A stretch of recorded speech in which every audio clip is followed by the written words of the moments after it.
Kalisa. Hadir. Cedric. Hadir Ibu Guru. Danielson. Hadir. Evelyn. Hadir. Grace. Hadir. Josephine. Joshua. Jovita. Juvenal. Sakir. Oke. Kim. Hadir. Kelita. Hadir, Miss. Marcel. Izin. Jepang nih. Masih di Jepang ya. Jadi pengen ikut liburan lagi ya. Oke, Marcel izin. Meg Gladys. Hadir, Miss. Oke. Patrick. Hadir Miss. Putu. Hadir. Oke. Steven. Hadir. Valen Agape. Hadir. Lia. Hadir, Miss. Nia. Hadir, Miss. Wah, kembar tetap on ya. Yosua. Hadir. Oke, Janeda. Hadir, Miss. Oke, baik. Kita akan mulai pembelajaran kita hari ini. Kalau kemarin kita sudah mempelajari teks tanggapan. Oke.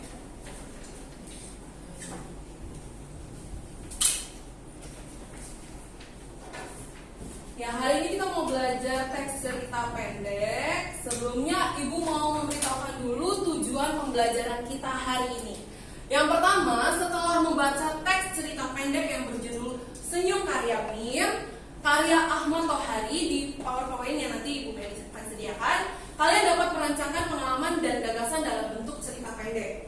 Lalu yang kedua, kalian dapat menuliskan pengalaman dan gagasan dalam bentuk cerita pendek dengan memperhatikan struktur dan aspek kebahasaan melalui media storyboard. Nah, nanti kita akan buat medianya menggunakan aplikasi Canva. Kita akan membuat yang namanya storyboard. Nah, seru pastinya ya anak-anak. Lalu yang ketiga, kalian dapat melakukan publikasi terhadap cerita pendek yang telah dibuat melalui media storyboard pada aplikasi Canva melalui Instagram. Jadi ketika nanti kalian sudah buat anak-anak, kita akan posting di Instagram sekolah kita.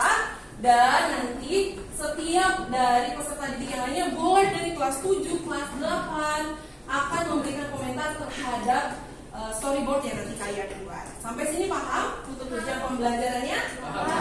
Oke, baik, kita akan lanjut anak-anak. Oke, firman Tuhan yang Miss Meli ambil dari Ayub 42 ayat 3. Siapakah dia yang menyelubungi keputusan tanpa pengetahuan? Itulah sebabnya tanpa pengertian aku telah bercerita tentang hal-hal yang sangat ajaib bagiku dan yang tidak aku ketahui. Kenapa Ibu Meli ambil Ayub 42 ayat 3 ini? Karena di sini berbicara tentang bercerita. Yang namanya cerita pendek, pastinya itu kan bercerita bisa dari pengalaman kalian, bisa juga dari pengalaman teman kalian yang dibuat menjadi cerita pendek. Seperti itu anak-anak. Oke, selanjutnya anak-anak, sebelum kita masuk ke dalam pembelajaran, apa yang kalian lihat di depan ini? Bendera merah putih. Bendera merah putih. Ada yang lihat awan juga enggak? Iya. Rumput. Ada rumput. Oke, tapi sekarang kita fokusnya tidak ke rumput dan ke awan-awan yang biru itu ya anak-anak ya. Tapi kita fokus kepada benderanya. Kalau menurut, mungkin Miss Meli mau tanya dulu pada setiap daripada kalian, menurut pandangan kalian, bagaimana ya jika bendera merah putih tidak dihargai oleh orang-orang di sekitar kalian? Apa sih yang kalian lakukan? Tanda orang tersebut agar lebih memperhatikan kalau bendera merah putih itu lambang dari negara. Oke, ada lagi? Terima kasih Evelyn. Tapi terus dulu buat Evelyn. Ada lagi yang mau coba menjawab?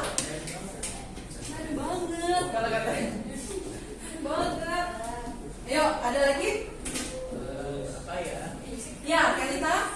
Menegur mereka supaya mereka tuh menghargai jasa para pahlawan yang telah berjuang untuk kemerdekaan Indonesia. Oke, kita berikan tepuk tangan kepada Kalita. Ada lagi? Satu orang lagi nih saya mau dengar.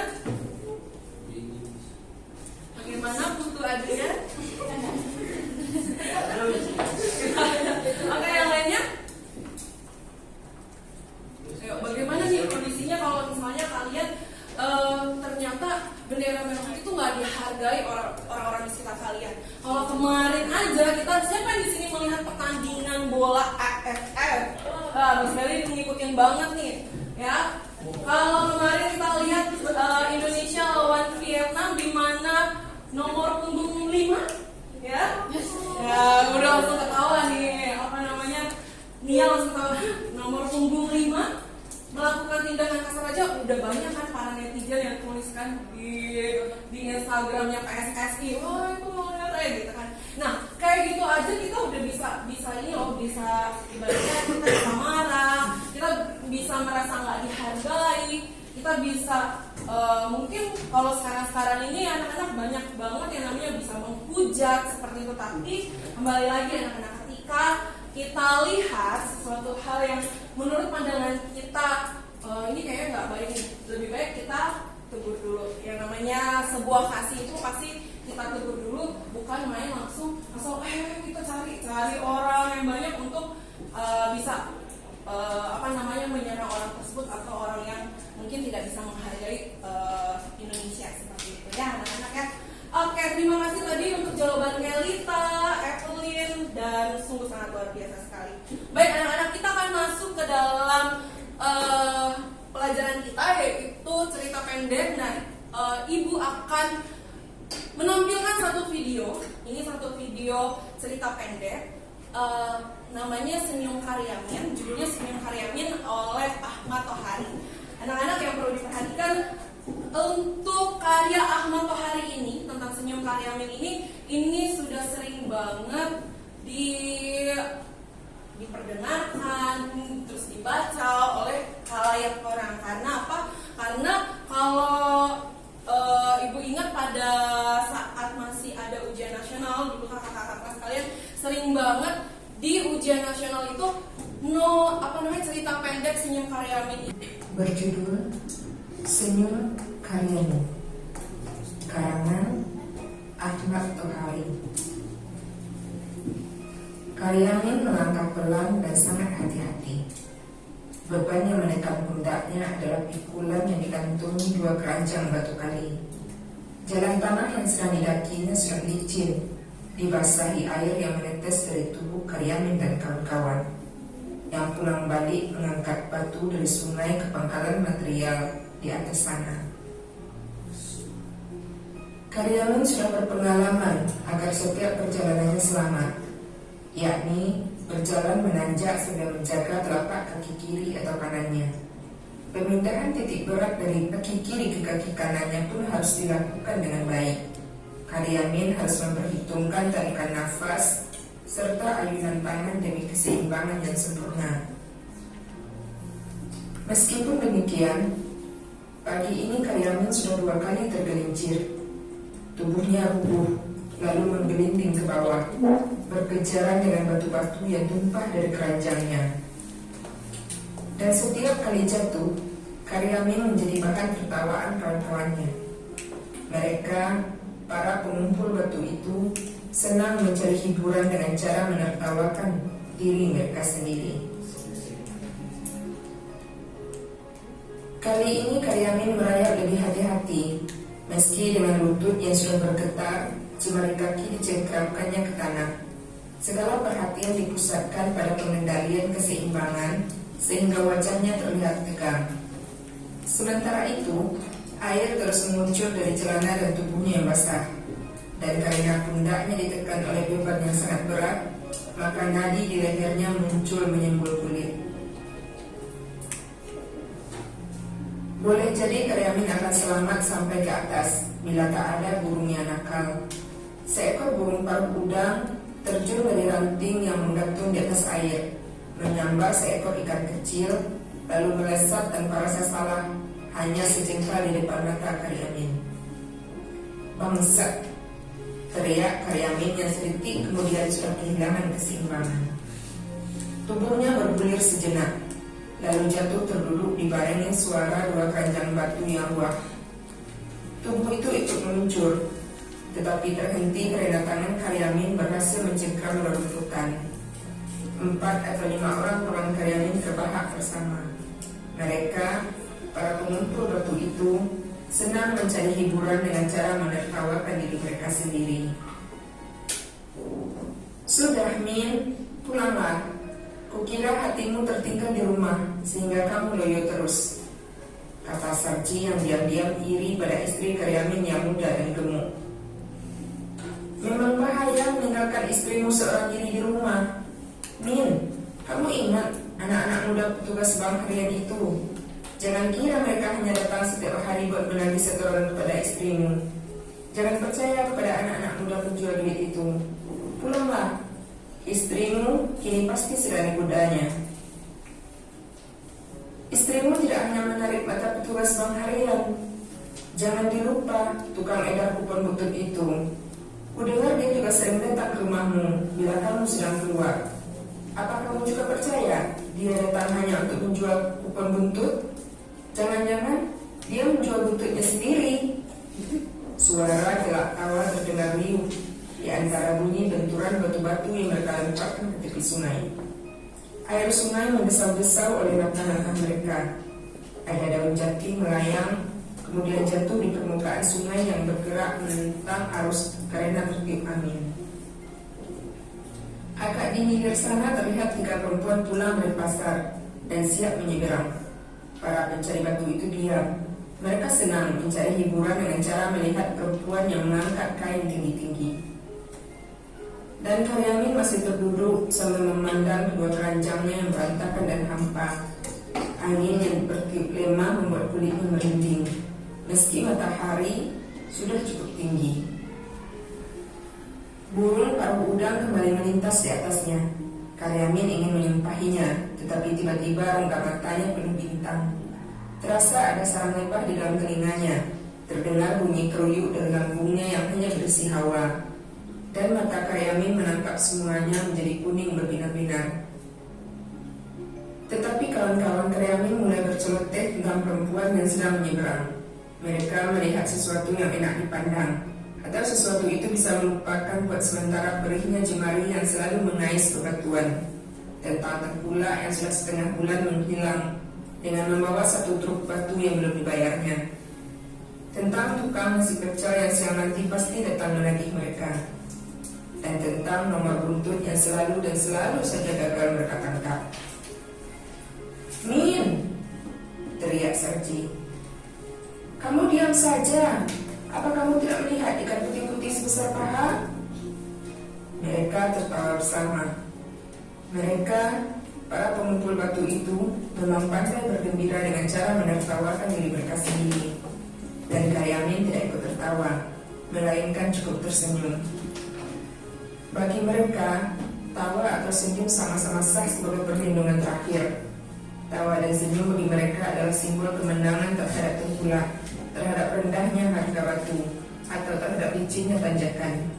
Oke, baik, kita kembali lagi.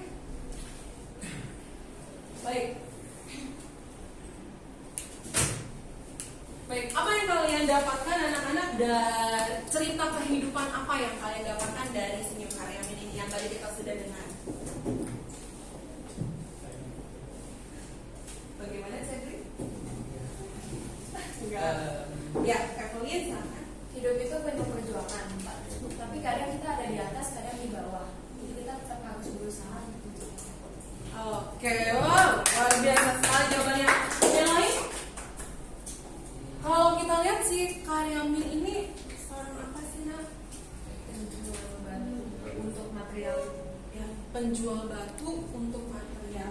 Anak-anak bisa nggak cerita kehidupan kita itu diangkat menjadi satu cerita pendek? Bisa. Kalau nanti next misalnya akan kasih satu gambar, ya pasti kalian juga pernah lihat. Tapi Miss Mary sebelum kita lanjut lagi, Miss Mary mau ya, Miss Mary ada satu gambar anak-anak kayak itu pertemuan dengan makhluk buas. Miss Mary buat ini judulnya, tapi gambarnya seperti ini. Coba kita mau buat satu cerita. Siapa dulu yang mau mulai? Di awal. Oke, Steven. Hari itu Joko sedang mendaki gunung. Hari itu Joko sedang mendaki gunung. Ada yang bisa melanjutkan? Cedric? Tiba-tiba Joko mendengar sebuah suara di balik rerumputan. Tiba-tiba Joko mendengar suara di balik rerumputan. Ada yang bisa lagi melanjutkan? Joko penasaran dengan apa yang di balik rumputan itu sehingga dia melihat. Sehingga dia melihatnya. Yang mau lanjutin lagi? Ah, Ya, Melita. dan ternyata itu adalah hewan buas. Dan ternyata itu adalah hewan buas. Lalu, belum ada nih klimaksnya nih. Seekor Ya, Yosua. serigala tiba-tiba muncul di hadapannya. Seekor serigala tiba-tiba muncul di hadapannya. Yang bisa melanjutkan kembali dari cerita Yosua. Ya, Stephen lagi, boleh. Serigala itu langsung mengejar Joko dan saat dikejar Joko langsung berlari ke arah hutan. Lari ke arah hutan di si Joko nih. Oke, Emily. Tetapi sayangnya saat dia berlari, dia melenceng dari tujuan awalnya dan berakhir tersesat. Oke, memang tujuannya ini kemana ya? Oke, setelah Emily. Joko kebingungan, Joko kebingungan menentukan Joko kebingungan nih, mulai bingung nih. Menentukan apa nih? Untuk mencari Kayak Putu yang bantu, bisa. Joko kebingungan untuk mencari jalan. Ayo, Kak Putu kebingungan mencari jalan. Lalu Tiba-tiba ia bertemu dengan seorang teman. tiba-tiba, wah udah mulai ada temen nih, kayaknya udah ada mulai jalan keluar nih. Oke, dia ketemu teman. Setelah dia ketemu teman, ada yang mau coba lagi? Cari. Temannya membantunya menuntunnya ke jalan yang benar. Temannya menuntun dia ke jalan yang benar. Soalnya awalnya dia awalnya yang benar ya. Oke, selanjutnya. Yang mau coba? Ah, Rita. tetapi di tengah mereka berjalan, ternyata serigala itu mengejutkan mereka. Ketemu lagi nih anak-anak. Udah mulai nggak ada, ternyata ketemu lagi. Gimana nih melanjutkannya setelah Kelita? Tadi udah mulai jalan keluar, tapi ternyata ketemu lagi nih sama serigalanya. Ya, serigala itu membawa kawanan temannya dan berusaha untuk membunuh. Oke, geng, ayo geng, kita sebut kawanannya gitu ya. Oke, akhirnya dibawa nih kawanannya. Selesainya coba kita mau masuk di penyelesaiannya. Tapi untungnya di saat mereka sedang dikejar sekawanan serigala, mereka bertemu dengan seorang pemburu dan pemburu itu membunuh seluruh serigalanya. Oke, udah mulai nih membunuh semua serigalanya. Di Akhirnya mereka naik mobil pemburu itu terus pulang ke rumah. Oke,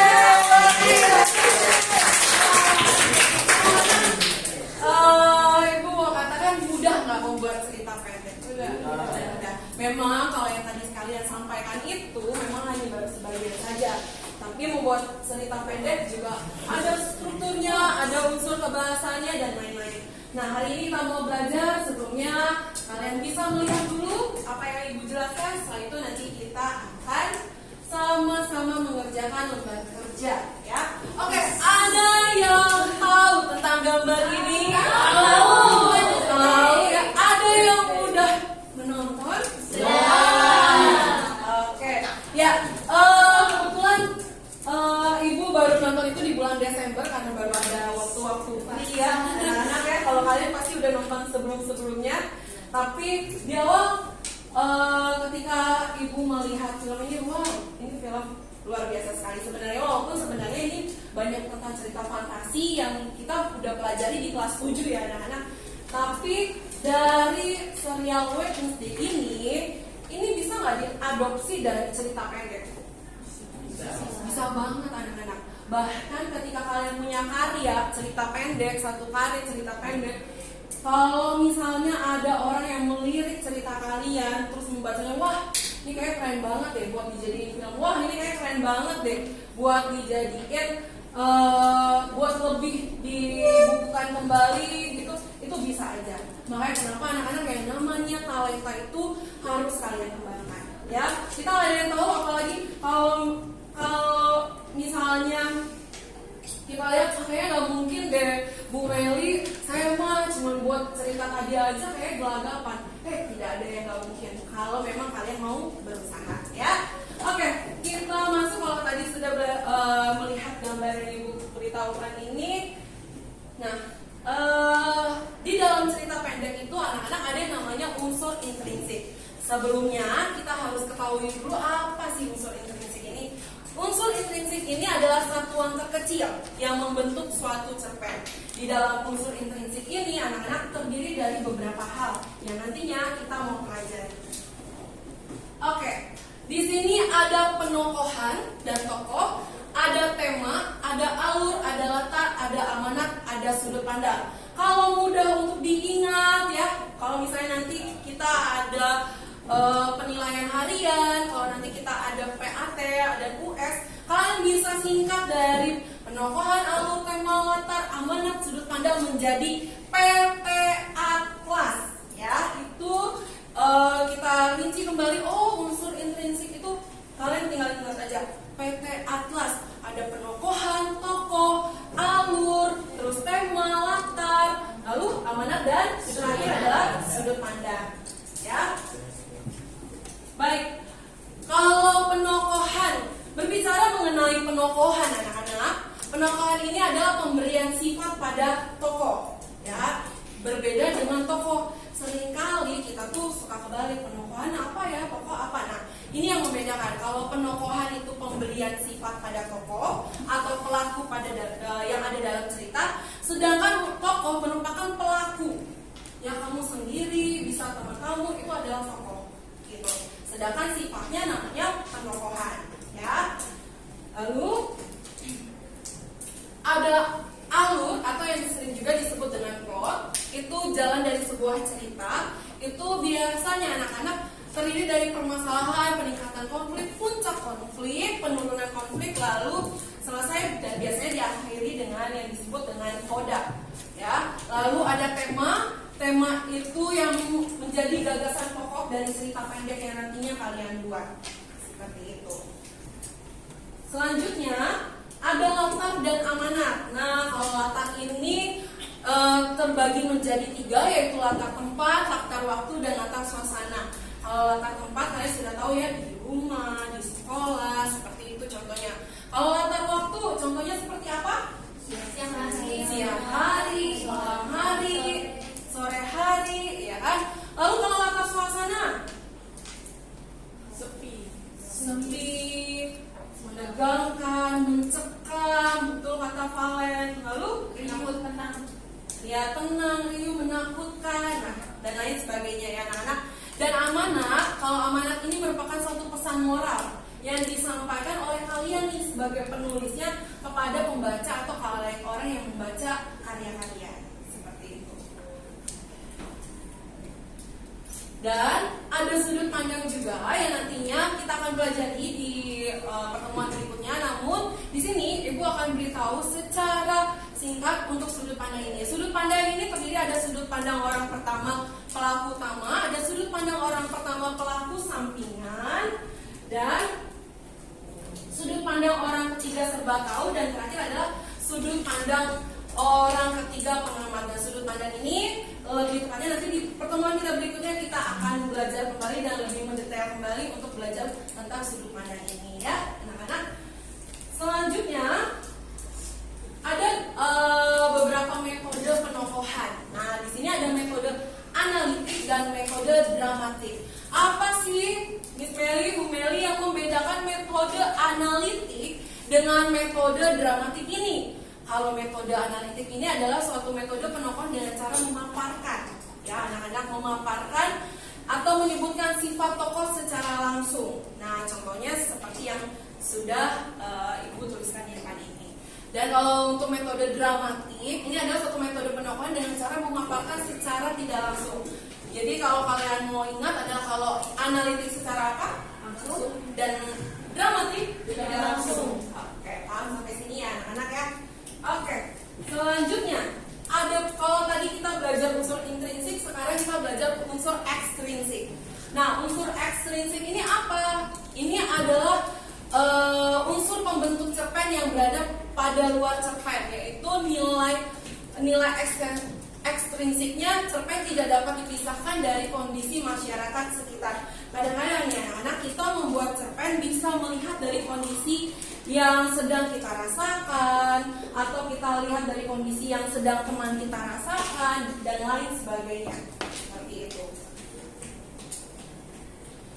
Dan selanjutnya unsur-unsur ekstrinsik. Kalau tadi kan ada PPA plus di unsur intrinsik. Nah, kalau di unsur ekstrinsik ini terdiri dari yang pertama latar belakang masyarakat, ya, ini juga bisa memengaruhi cerita pendek yang kalian buat. Lalu ada latar belakang pengarang. Nah, untuk latar belakang ini meliputi riwayat hidup pengarang, ya. Lalu ada kondisi psikologis dan aliran sastranya, karena setiap orang juga memiliki aliran sastra yang berbeda. Oke, nah di dalam cerita pendek juga anak-anak terdapat nilai-nilai yang terkandung. Tidak semuanya juga bersifat mempunyai nilai agama, tidak semua cerpen juga memiliki nilai sosial. Jadi ada beberapa nilai-nilai yang terkandung dalam cerita pendek kalian. Bisa nggak dalam satu cerpen itu ada keempat nilai-nilai ini? Bisa. Bisa nggak di dalam satu cerpen hanya ada nilai agamanya saja? Bisa. Ya, yang jelas pada cerita pendek yang nantinya kalian akan buat itu ada unsur nilai agamanya, ada bisa juga kalian masukkan nilai sosialnya, dan intinya adalah ada nilai-nilai yang terkandung dalam cerita pendek yang kalian buat. Ya, oke. Baik. Nah, ibu akan memberikan lembar kerja. Oke. Kita pakai kelompok belajar yang sudah pernah ibu buat ya. Jadi sekarang boleh bersama dengan kelompok belajarnya. Nanti kita akan buat yang seperti tadi di awal ibu sampaikan tujuan pembelajarannya. Kita akan membuat cerita pendek menggunakan storyboard dengan aplikasi Canva. Silakan bersama dengan teman-teman kelompoknya bisa langsung bergeser.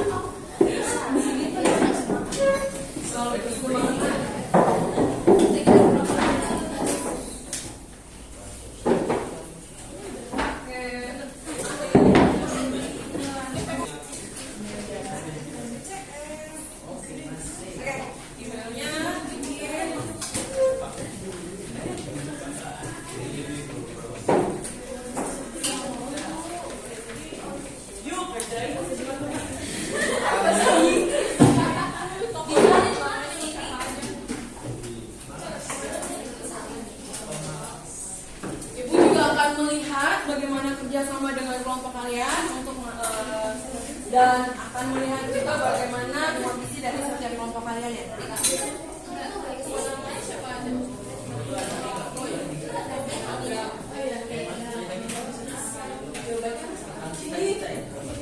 Ini bikin karya juga kan?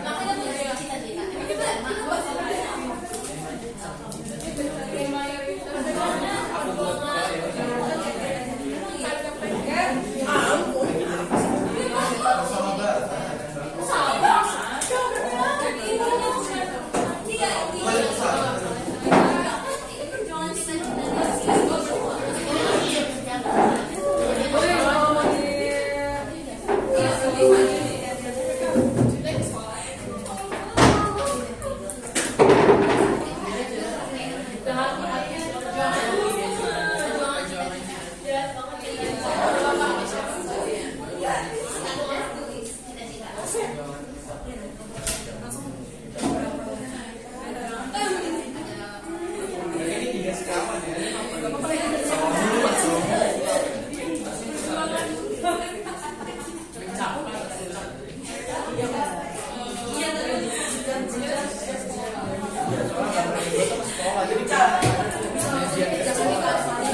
membuat kedua orang tua mendapatkan sekolah.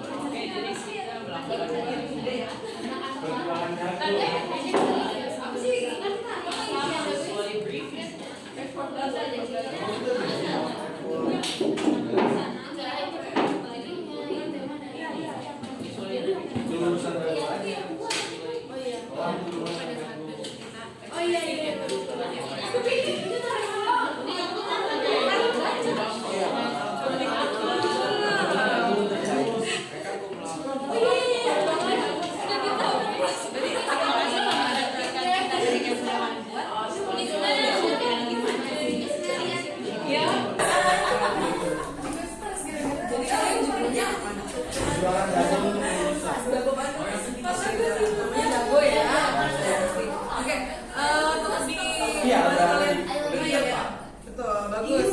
Nah, kembali lagi Miss Meli ingatkan untuk abstrak komunikasi evaluasi respon yang sesuai.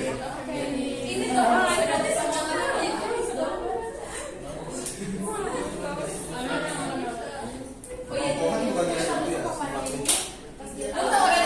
orientasi dulu.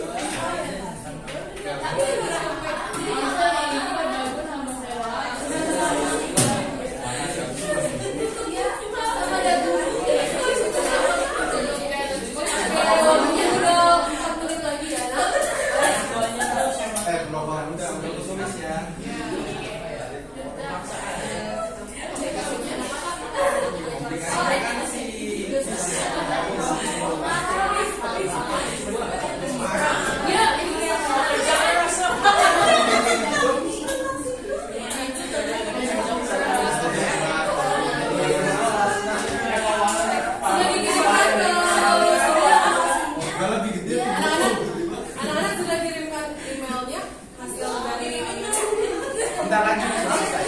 kirimin dong.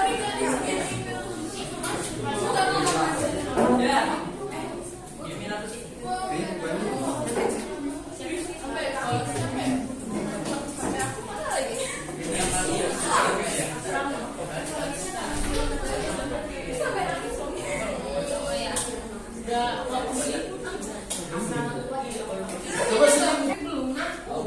Ayo.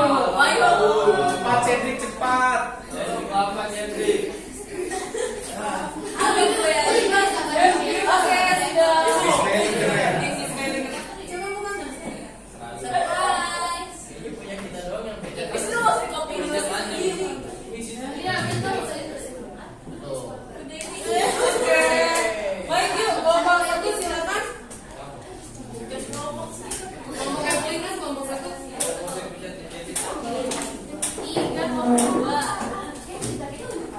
Boleh ke minta bantuan Grace untuk menjadi operator? Baik.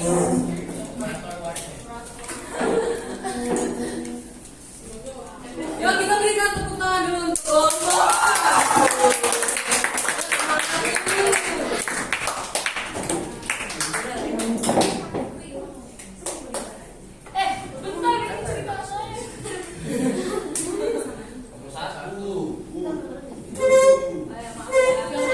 Itu guys, tunggu. Itu.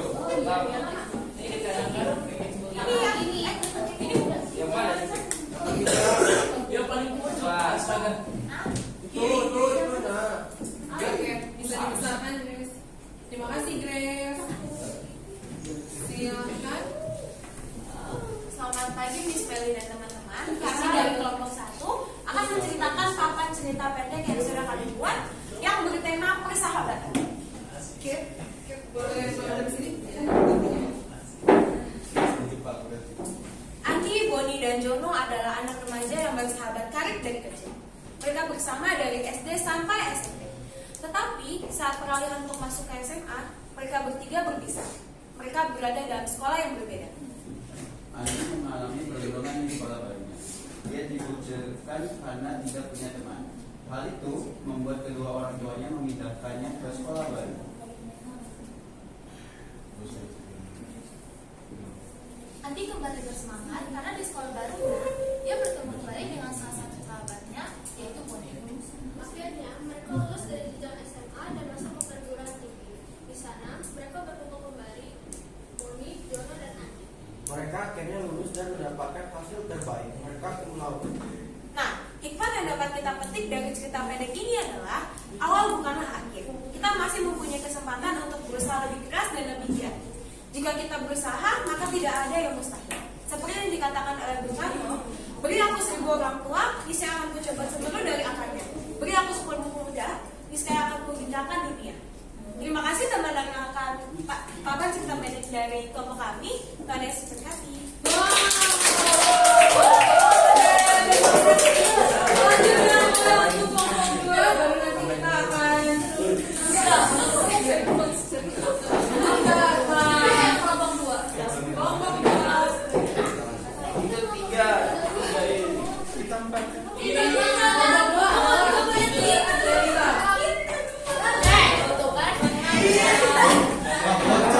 Boleh buku, dibantu menjadi operator.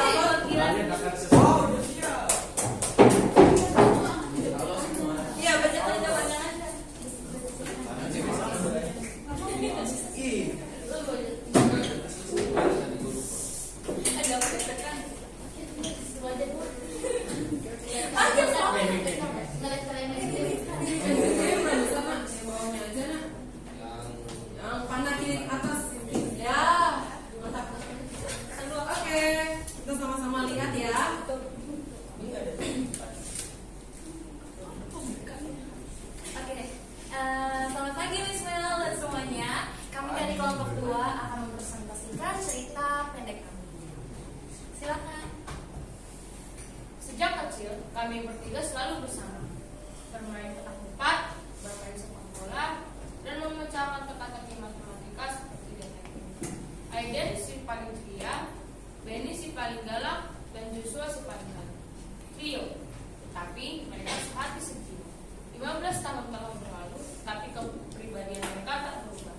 Kami bertemu kembali di Jakarta, dan di situ kami mengobrol tentang masa lalu semasa remaja SMA. Kisah si anak alam, Joshua dan Bibi. Hari pertama duduk di bangku kelas 1 SMA merupakan hari yang sangat berkesan dan tidak akan dilupakan oleh Aiden, Benny, dan Joshua. Perasaan Joshua di hari itu sangat campur aduk, takut, khawatir, senang menjadi satu. Sampai tiba di waktu di mana wali kelas mereka masuk dan berbincang-bincang untuk mengenal satu sama yang lain. Raut wajah Joshua sangat terlihat jika ia sedang takut.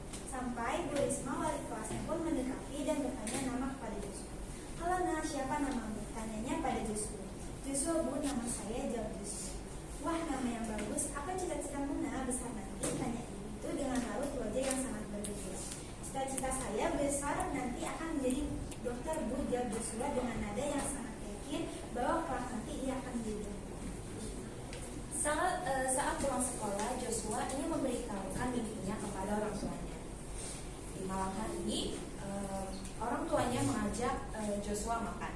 Di tengah mereka makan, Joshua menceritakan mimpinya kepada orang tuanya.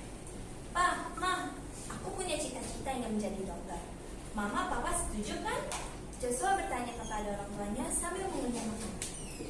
Orang tua Joshua langsung memandang satu sama lain setelah mendengar pertanyaan dari Joshua tentang mimpinya Joshua. "Apa kamu sudah yakin kamu akan jadi dokter? Biaya sekolah untuk menjadi dokter itu tidak murah loh, membutuhkan banyak biaya. Lebih baik kamu jadi salesman, itu lebih cocok untukmu," jawab Papa Joshua. "Iya Nak, benar apa kata papamu. Maaf, Mama bukannya tidak mendukung kamu untuk menjadi dokter, tetapi biaya untuk kuliah kedokteran itu sangat mahal." Mama Joshua menyambung jawaban papanya. Joshua menjadi marah mendengar jawaban orang tuanya, karena impiannya yang ditentang oleh orang tuanya. Setelah kejadian itu, Joshua tetap kukuh menjadi dokter. Ia pantang menyerah dan terus berjuang agar bisa mencapai profesi yang ia telah cita-citakan sejak kecil. Joshua setiap hari belajar dengan giat dan tekun. Namun itu semua dia lakukan dengan tidak mudah karena di bawah tekanan dan larangan dari kedua orang tuanya yang tetap bersikeras untuk menyuruh Joshua menjadi seorang salesman. Akan tetapi, Joshua tetap mau berusaha karena ia percaya bahwa suatu saat nanti usaha yang telah ia lakukan selama ini tidak akan berhasil. Orang tua Joshua bersikeras kepada Joshua untuk Joshua menjadi salesman, tapi Joshua terus menentang orang tuanya dan dia tetap mau bekerja keras menjadi dokter. Sampai akhirnya orang tuanya marah besar dan tidak mau bicara dengan Joshua. Joshua tetap ingin membuktikan bahwa orang tuanya salah. Dia akan terus belajar dengan giat setiap hari hingga larut malam. Sampai terkadang Joshua ketiduran saat lagi belajar. Sahabatnya Joshua pun mendukung dan menyemangati dia belajar. Waktu berjalan sangat cepat. Tiba-tiba Joshua sudah memakai baju wisuda, topi kelulusan, dan julukan dengan nilai terbaik di angkatan ke-34 yang paling cerdas. Dr. Joshua Arsalan, gelar itu telah didapatnya. Orang tua Joshua tak dapat lagi membendung air matanya. Mereka berakhir memeluk anak mereka dan mengucapkan kata maaf dari mulut mereka. Joshua hanya tersenyum dan berkata, "Tidak apa-apa, karena semua itu sudah berlalu." Aiden dan Benny terharu melihat momen itu. Itulah akhir dari kerja keras Joshua yang ditutup dengan kebahagiaan. Terima kasih semuanya. Oke, terima kasih kelompok 2. Silakan dilanjutkan kelompok 3. Bisa dibantu oleh sertifikat.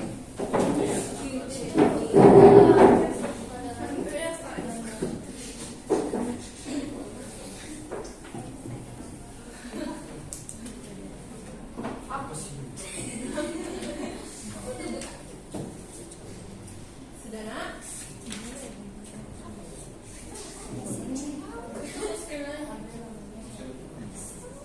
Oke.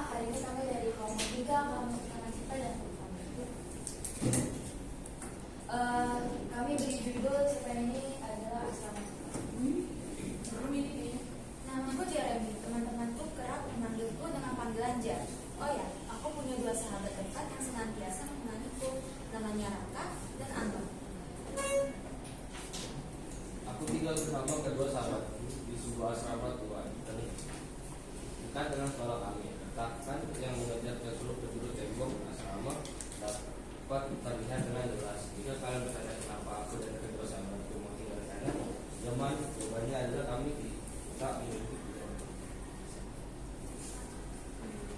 Ya, aku, Raka, dan Anto tidak memiliki pilihan lain selain tinggal di asrama tua itu.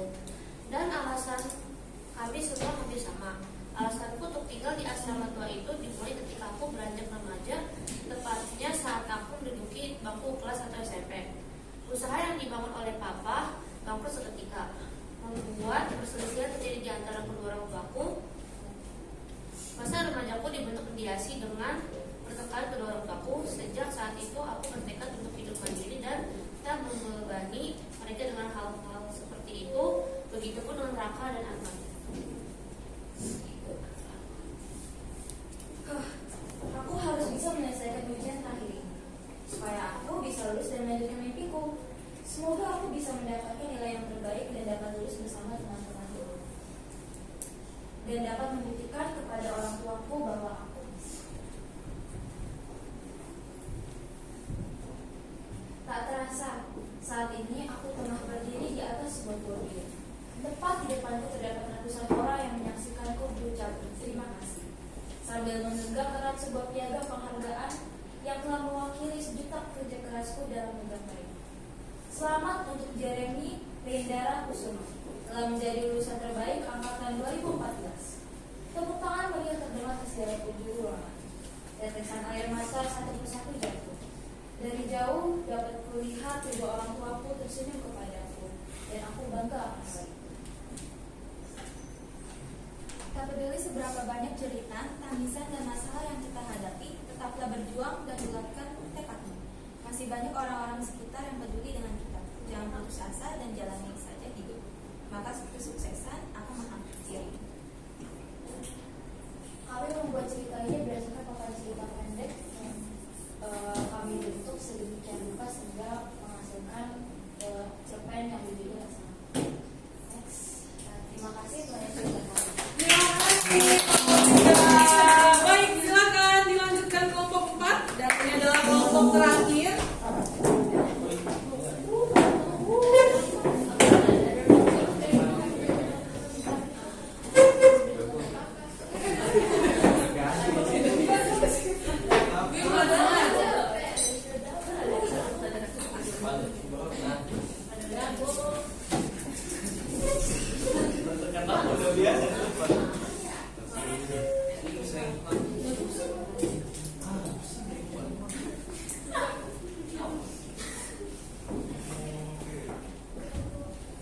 Oke, silakan. Selamat pagi Miss Mary, selamat pagi teman-teman. Kami dari kelompok 4 ingin mempresentasi tentang papan cerita pendek yang kita buat dan berjudul Perjuangan Dago untuk Kelulusan. Untuk bagian abstrak, pagi itu Dago sedang bertugas ke sekolah bersama dua temannya, Arjuna dan Haikal. Muka ketiga siswa itu terlihat sangat cerah menyambut hari terakhir ulangan akhir tahun mereka. Mereka berjanji akan bertemu di gerbang sekolah. Dari sekolah terlihat jelas anak-anak yang lainnya sudah siap-siap menuju kelas mereka masing-masing. Dago, Arjuna, dan Haikal pun menuju kelas di mana nama mereka tertera di sana. Hari ini semua siswa telah terlihat lebih awal datangnya. Mungkin tujuan biar bisa belajar lagi di sekolah. Dago, Arjuna, dan Haikal berkumpul di satu meja, tepatnya di meja Haikal. Tiga siswa itu sedang mengulang kembali materi yang sudah mereka pelajari tadi malam. Menunggu datangnya waktu ulangan dimulai.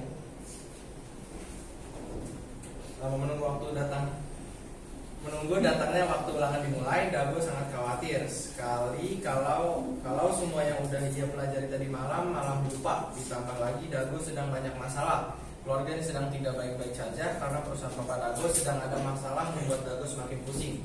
Dago ingin membanggakan kedua orang tuanya dengan cara mendapatkan nilai ujian yang terbaik, bisa lulus dan masuk ke universitas yang ia inginkan. Degup jantung Dago seolah meliputi lebih cepat darah ketika telinganya mendengar bel ujian dimulai berbunyi. Dago, Arjuna, dan Haikal. Hari ini bakal kalian dulu olahraga kertas ujian. Dago kembali melakukan doa sendiri. Setelah selesai, Dago langsung mengisi nama, kelas, dan yang lainnya di lembar kerja siswa. Tepat pukul 10, bel berbunyi, semua siswa diminta mengumpulkan lembar jawabannya dan langsung bergegas merapikan tas dan segera pulang. Dago mendapat kabar dari ibunya bahwa ayahnya dibawa ke rumah sakit. Dago langsung bergegas pergi meminta Arjuna mengantarnya ke rumah sakit Mitra Harapan. Dago sangat mengkhawatirkan kondisi ayahnya. Dago berpikir bahwa ayahnya jatuh sakit karena masalah perusahaan. Sesampainya di sana, Dago bertemu dengan ibunya. Ibu Dago menjelaskan kondisi ayahnya saat itu. Dago langsung memeluk berat ibunya. Dago sangat menyayangi kedua orang tuanya itu. Dago berjanji akan lulus dengan nilai baik. Hari ini pengumuman kelulusan. Dago bangun dengan gembira. Bagaimana tidak, ayah Dago sudah sembuh dan boleh kembali pulang. Dan hari ini juga hari di mana penamatan dilakukan. Dago didampingi oleh kedua orang tuanya. Terlihat Dago, Arjuna, dan Haikal sangat tegang menunggu hasil dibukakan oleh Bapak Kepala Sekolah. Ketika Bapak Kepala Sekolah membuka hasilnya, ternyata semua siswa-siswi di sekolah lulus 100%. Semua bersorak gembira. Ada pula yang melakukan sujud syukur dan ada pula yang menangis bahagia. Apalagi ketika Pak Abdul dan Bu Andin mengumumkan siswa berprestasi dan mendapat nilai tertinggi di sekolah. Dan puji Tuhan, Dago kembali membanggakan keluarganya dan juga sahabat-sahabatnya. Dago naik sebagai siswa berprestasi bersama Ariel dan mendapat nilai tertinggi bukan hanya di sekolah tetapi senasional. Keesokan harinya akan ada acara perpisahan sekolah. Dago, Arjuna, dan Haikal sepakat untuk berangkat bersama-sama. Pagi itu Dago mendapat kabar dari ayahnya bahwa masalah perusahaan ayahnya sudah selesai. Dago sangat senang mendengar kabar tersebut. Di sore harinya acara dimulai. Dago, Arjuna, dan Haikal sudah tiba 15 menit sebelum acara dimulai. Seluruh siswa kelas 12 masuk menuju ruang untuk perpisahan. Dago sangat senang impiannya tercapai. Ia berhasil membuat orang tuanya sangat bangga kepada dirinya. 5 hari kemudian, Dago memberi kejutan kepada orang tuanya bahwa ia diterima di Universitas impiannya. Orang tua Dago sangat bangga kepada Dago. Dago melihat senyum kebahagiaan di bibir kedua orang. Nilai moral dari cerita pendek ini adalah jangan patah menyerah. Dan ini berkaitan dengan salah satu yang firmannya itu 2 Tawarik 15 ayat 7. Tetapi kamu ini kuatkanlah hatimu, jangan lemah semangatmu karena ada upah bagi usahamu. Namun kamu jadilah kuat dan jangan biarkan tanganmu menjadi lemah. Ada upah untuk pekerjaanmu. Sekian presentasi dari kelompok 4. Terima kasih. Terima kasih. Wah, keren banget ya. Bahkan ada firman Tuhan yang dimasukkan. Oke, luar biasa sekali. Boleh kembali lagi ke tempat duduknya anak-anak?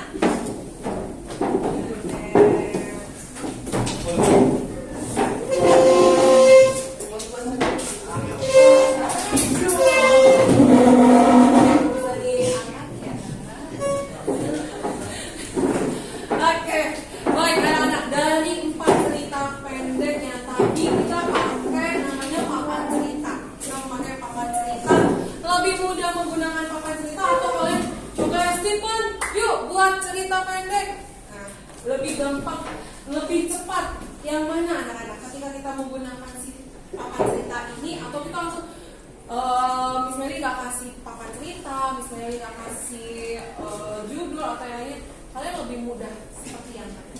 Kalau saya dan ini kalau tadi ibu lihat kalian juga mengerjakannya dengan cepat, bahkan kalian bisa menyatukan pikiran-pikiran dari teman-teman kalian bahkan dari kalian sendiri. Dan ternyata bagaimana?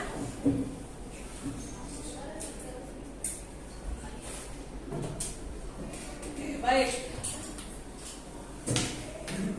Oke, baik, ternyata kalian semua keren banget. Tepuk tangan buat. Oke, baik anak-anak. Sebelum itu, karena tadi juga kalian sudah sampaikan bagaimana pembelajaran hari ini. Setelah ini, Ibu akan memberikan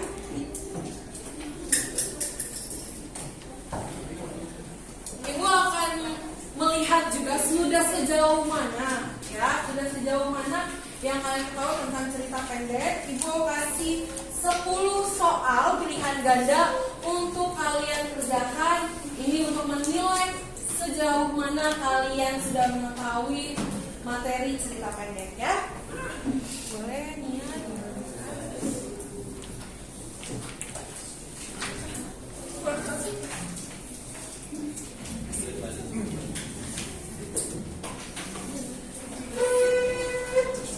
Pusing banget dia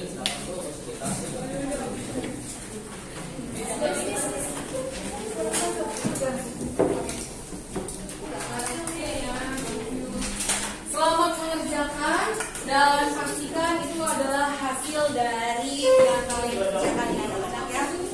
Dua. Oke, baik.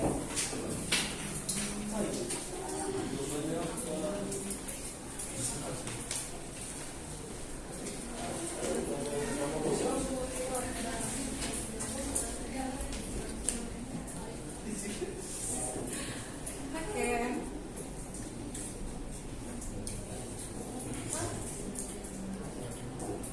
Jangan lupa diberi nama dan kelasnya.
Sudah?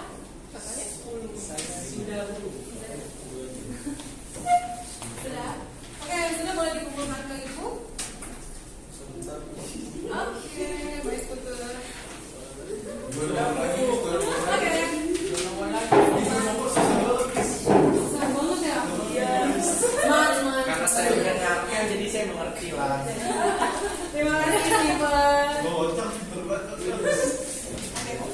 Terima kasih Nak. Saya suka ibu. Aduh, gesit baru. Masih bagus. Ngomong apa tuh? Ngomong apa bukannya B ya? Terima kasih. Kamu tidak baik ya. Oke, terima kasih Kalian.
Amin. Oke, karena tadi kita sudah kalian sudah menyelesaikan juga 10 soal yang Ibu kasih, dan hari ini Ibu mau tanya dulu bagaimana pembelajaran kita hari ini menyenangkan, menegangkan, Beda kayak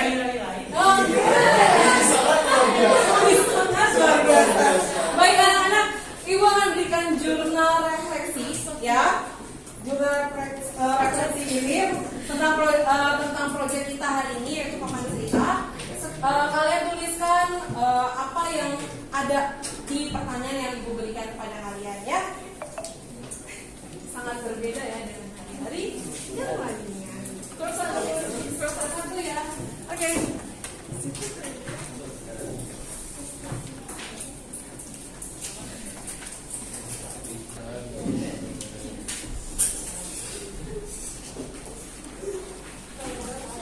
Selamat mengerjakan anak-anak. Ini tidak memengaruhi nilai kalian. Jurnal refleksi ini tidak memengaruhi nilai kalian, namun ini menjadi refleksi dari Ibu sendiri ketika mengajar kalian apa yang kalian dapatkan, hal yang menyenangkan apa yang kalian dapatkan, lalu apa yang masih harus Ibu perbaiki kembali, ya. Selamat menulis anak-anak.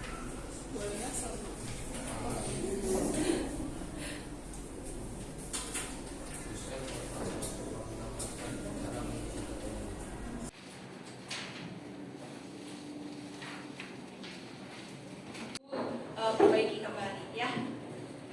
Selamat menulis anak-anak.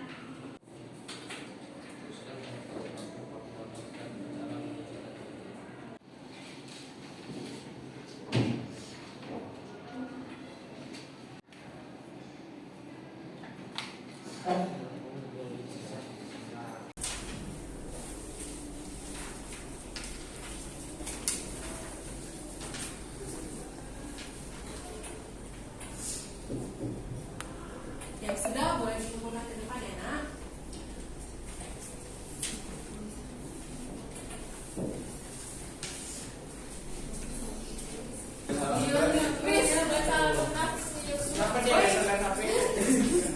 Oke, terima kasih nih ya. Sudah? Kalau yang sudah boleh dikumpulkan ke depan. Baik, ini di terakhir ya. Menutup pembelajaran kita hari ini, apa yang kalian dapatkan dari cerita pendek? Boleh berdiri dan angkat tangan dan dijelaskan kepada teman-temannya. Silakan, Evelyn.